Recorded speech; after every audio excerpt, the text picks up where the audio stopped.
Look closely. What do we all have in common? No matter what corner of the world you live in, you need food, water, shelter, and money. Half of every transaction involves money in exchange for goods or services, stocks, a loaf of bread, illegal drugs. You gotta pay for it. We spend much of our lives chasing money to make a living and accomplish our dreams. But it's also an instrument of destruction. Some might say evil, driving criminals to lie, steal, and even murder. The existing banking system extracts enormous value from society, and it is parasitic in nature. Money is a catalyst for the worst and the best of human endeavor. Before civilization, we created currency, fuel for wars, the path to power, champion and enemy of innovation. Money is so integral to our society and our global economy that its true nature remains a mystery to most. This is the story of money, perhaps the end of money as we know it. No matter how fat your bank account or how thin your wallet, to us it's all cold hard cash. There are some who want to kill it. Get rid of it. Burn your dollars, your euros, your yen, and transform every penny you have into ones and zeros. Digital currency. Entrust it to the web and computers spread across the planet. Magic internet money. It's called cryptocurrency. Bitcoin. Invented in secret, it was a gift to the world. It's not just a currency, but it's actually programmable money. A potential curse on bankers. And there's nothing that the big banks or politicians can do to stop it. Breaking every government's grip on money supply. What the internet did for information, Bitcoin is doing for money. Could it be the new gold? No, you have to really stretch your imagination to infer what the intrinsic value of Bitcoin is. Regulators, the Federal Reserve, the banking system, please understand this is a thing that they have to take seriously. This is going to change the economic culture. Bitcoin could be a microeconomic miracle worker, and it could be a macroeconomic wrecking ball. Is Bitcoin the currency of the future? A godsend for criminals? Or a recipe for financial disaster? If you trust your money just as it is, we have a little story to share.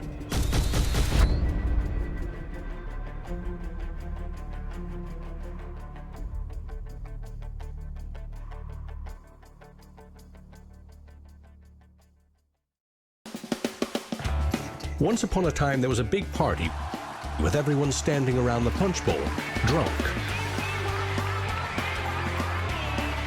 Politicians credited the strong economy to their wise decisions. Businesses jumped into new profitable markets, ignoring risk. In fact, the experts said there was no risk. Then, troubling market data from minor countries spooked the markets. Rumors spread. More bad news rattled housing prices at the heart of the financial world. A major bank went insolvent. Investors and businesses made a run on the other banks, demanding their cash deposits. The largest financial institutions in the center of the modern world were frozen. Assets were seized. Banks foreclosed. A credit crunch threatened the entire world economy. And then, finally, the government stepped in. The largest bank bailout ever. Swift action by the head of state had saved the day. Remember that? No, you don't. It happened 2,000 years ago. Rome, 33 AD. Ground zero for the first recorded liquidity crisis and government bailout in history. The largest empire the world had ever seen was brought to its knees by a banking disaster. Emperor Tiberius used money from the national treasury to bail out the country's troubled banks and companies. History may not repeat itself, but it certainly rhymes. Badly. People in power and their money have always been at the very center of it.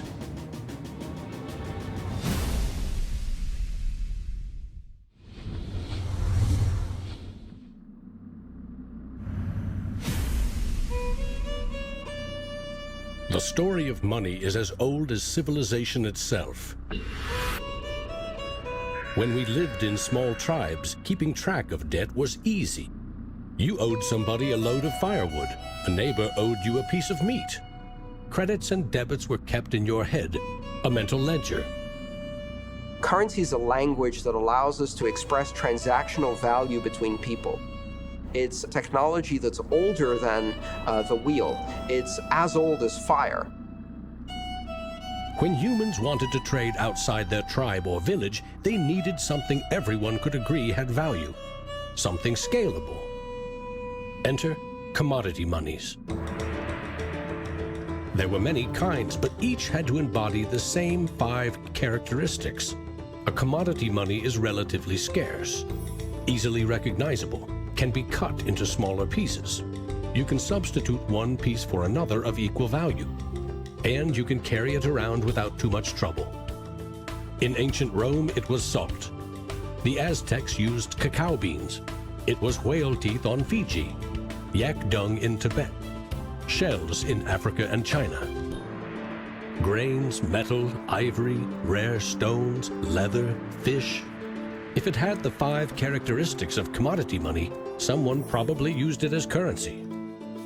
And then you ask, what value do these currencies have? If you go into a primary school, you'll see children exchanging rubber bands and Tamagotchi and Pokemon cards and baseball cards and sweets and candy and any other form of currency. People invent currency when they have no other currency. And now they're going to invent digital currencies. But commodities that aren't durable are a lousy store of value. A bad cacao crop or a huge new salt discovery can throw your currency and economy into turmoil. A more stable system was needed. About 2,500 years ago, the first metal coins were minted in China and in what is now Turkey. These coins shared the same 5 characteristics with commodity money, but were also very durable. In some cases, coins are the only thing left of entire civilizations. Money does not originate with governments. Money arises naturally as markets begin to develop, and as people with a division of labor realize that if I have eggs and you have a cow, we may need some medium of exchange in order for you to buy my eggs or for me to buy your cow. Coins were an objective and universal unit of account, and they allowed people to buy and sell goods over vast regions. The market economy was born. Coins worked, but only if people trusted that the king or emperor who issued them wasn't cheating on the metal content. Using coins also meant that an authority now controlled the supply of your currency. Money and political power were inextricably linked, centralized. Minting coins in a steady and predictable manner allowed economic growth and stability. The Wushu coin in China retained its value for 500 years. In Constantinople, the solidus lasted for 700 years. But in those times, the coins didn't have the milled, this sort of milled edge. They were flat, and what used to happen was, as coins were passing from people to people, people would cut little bits off. And in fact, in some of the taxation that the kings would do would actually be take 1/8 of the coin off. Taxes built castles and financed military campaigns, expensive hobbies. Soon, royal mints were substituting cheaper metals for silver and gold. This is called debasement, and Europe's kings made a habit of it. The currency of France was debased every 20 months for 200 years. If no one can trust the gold or silver content of your coins, how can you trade with other countries? International merchants found a solution. They recognized that one person's debt has value. It can be traded or transferred. When those IOUs came from reputable sources, they could be used as a form of money, paper money. This money was not based on hard commodities or metal, but instead on someone's promise to pay.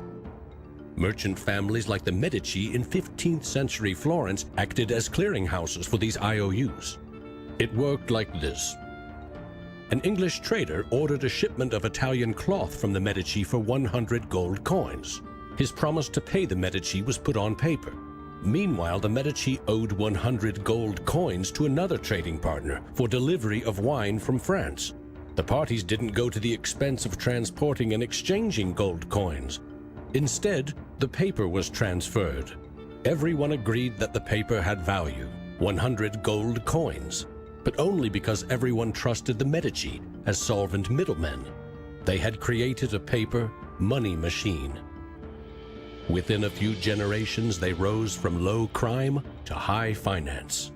Their great wealth helped fuel the Italian Renaissance and elevated the family to levels of enormous political power, the power to marry into royal families and get elected as popes. The ties binding money to power, politics, and influence now ran through church and state. Merchants had proven that creating paper currency could be wildly profitable. Goldsmiths wanted in on the action. Imagine it like this. If the goldsmith had seen over a period of time that some of the coins he was storing for people were gathering dust, the people who owned them don't need them right now. So what if I go and lend them out into the community and I charge them interest on this loan?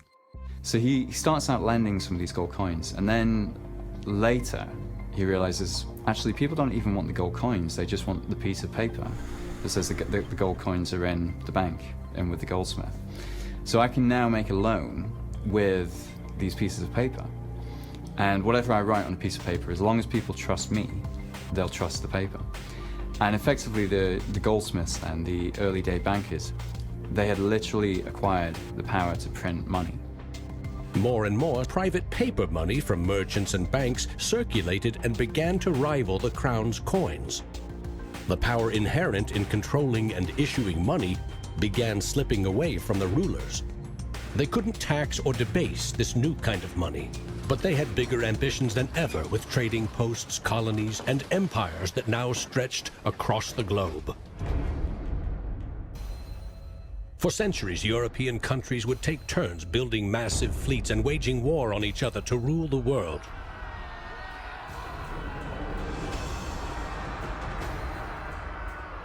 Government wanted to take the people's money in order to finance its wars. That's essentially the history of money. Money and warfare go together. War is expensive. One year's income taxes simply aren't enough. Kings and queens had to borrow money against future taxes. They needed a groundbreaking financial innovation: government bonds. The loans came from rich merchant families and goldsmiths, who by now had become powerful financiers and bankers. Sovereign debt and deficit spending had been born.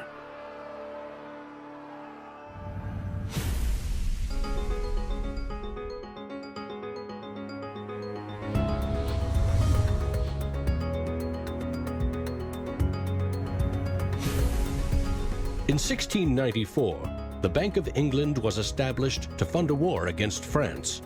England's central bank was privately owned and granted the monopoly to issue banknotes, paper that could be redeemed for an equal amount of gold from the government coffers. The central bank soon also managed the entire debt of the crown. Money has been a tool of sovereignty for centuries. Being able to issue currency gave you the power, but it also gave the value to that monetary supply by backing it with a force of state, with essentially the debt of state. When the U.S. won independence from Britain, the first article of the new Constitution gave Congress the exclusive right to coin money. This currency's value was tied to gold in government vaults. From 1781 until the Panic of 1907, the financial system of the U.S. was an economic petri dish. Brief central banks, state banks, private currency, government currency, depressions, strong growth, recessions, regular boom and bust cycles. The long term, as far as capital is concerned, people want predictability. People want stability. From the back of that, they can plan. Now, it's very hard to plan in the long term with such a level of volatility. In 1913, bankers and politicians decided that it was in the country's best interest, and theirs, to have a permanent central bank. They created the Federal Reserve. Among its jobs, expand or contract the supply of a single national currency, the Federal Reserve note. The dollar was tied to gold, and strategic control of it would avoid booms that lead to busts. At least that was the plan. Then came 1929.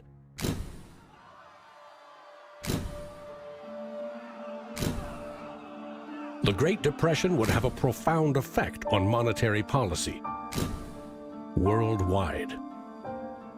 I shall ask the Congress for the one remaining instrument to meet the crisis: broad executive power. Soon, the Fed had printed nearly all the money it legally could to pump life back into the economy. It needed gold to fire up the mint. So in 1933, President Roosevelt issued a controversial executive order, forcing all U.S. citizens to sell their gold to the Federal Reserve at a fixed price, or go to prison. The Fed offered far more cash to foreign governments for their gold. Many jumped at the offer.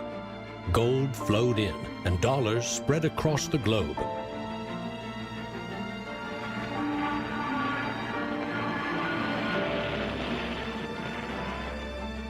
World War II devastated nearly every major economy, except the United States.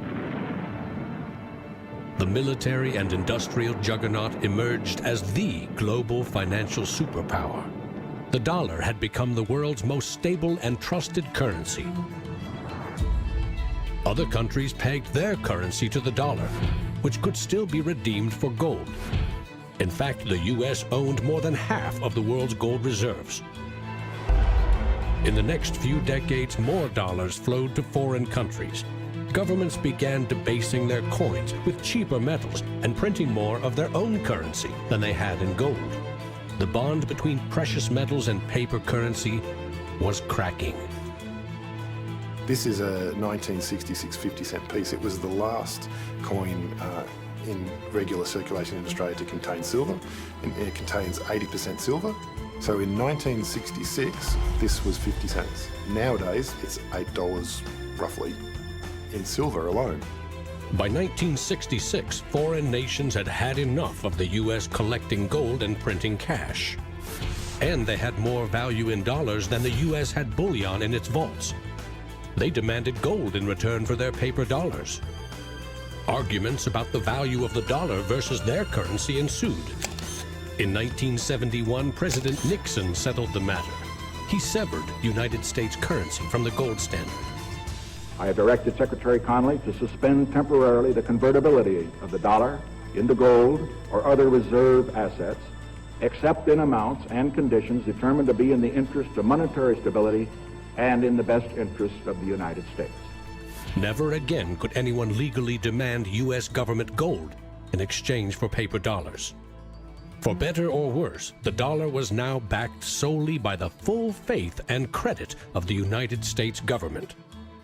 The wealthiest nation the world had ever known would bet its future on a single word: trust. People have this mythology of money that is based on very little fact. And one of the nice things about Bitcoin is that it forces people to start to ask questions about the fundamentals of money. Bitcoin is an attempt to adopt the advanced computerized system that we have, the internet, to resurrecting what money used to be all about.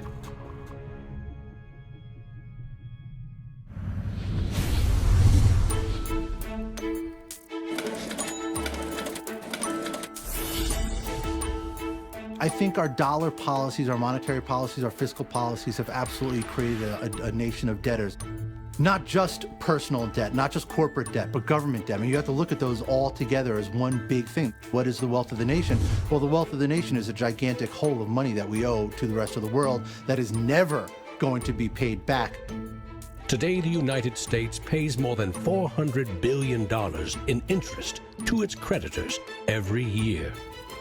When a government spends more money than it collects in taxes, it simply borrows more, or it creates more. At one time, every piece of paper money was backed by gold. Remember, for every $20 bill, there was $20 worth of gold in a government vault. Not anymore. Today, governments create currency by first creating bonds or treasury bills. These bonds are sold in the market, generating funds for the government that issued them. Large banks buy U.S. bonds to flip them, selling them to the Federal Reserve at a profit. This is the magic money machine. You see, the Fed is America's central bank, but it doesn't have any money. No cash on its balance sheets. When a bank buys a bond and takes it to the Federal Reserve, the Fed simply says, "Thank you, Mr. Banker. Here's the principal and some profit." New money isn't exchanged. It simply appears on the bank's accounts. Magic. For 100 years and counting, the precise mechanisms of these bond purchases have remained a secret. Here's where it gets really interesting. The Federal Reserve is not a government agency. It's a private entity, and its shareholders are banks which earn a dividend. As much as $80 billion per year total are paid out to some of the very same banks that sell the government debt to the Fed. Which banks? Don't even bother asking. That's also a secret. In other words, the magic money machine answers to no one. The Fed also sets the bar for how much interest you pay for a car, home, or business loan. The Federal Reserve has been given the impossible task of trying to run the credit and monetary system as though we are the Soviet Union. It's the central planner for the key aspect of capitalism, which is how money and credit is allocated.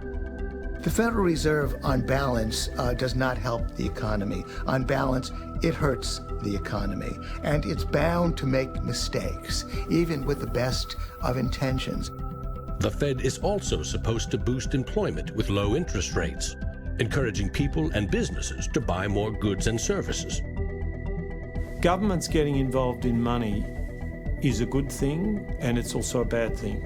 It's a good thing because money is the arteries of the economy, the blood supply of the economy. Markets are subject to bouts of euphoria and despair, and it makes sense for governments to back currency and manipulate it. Moving the money supply up and down is the most powerful way to sedate that boom and bust cycle. Manipulating the supply of money has short-term and long-term consequences.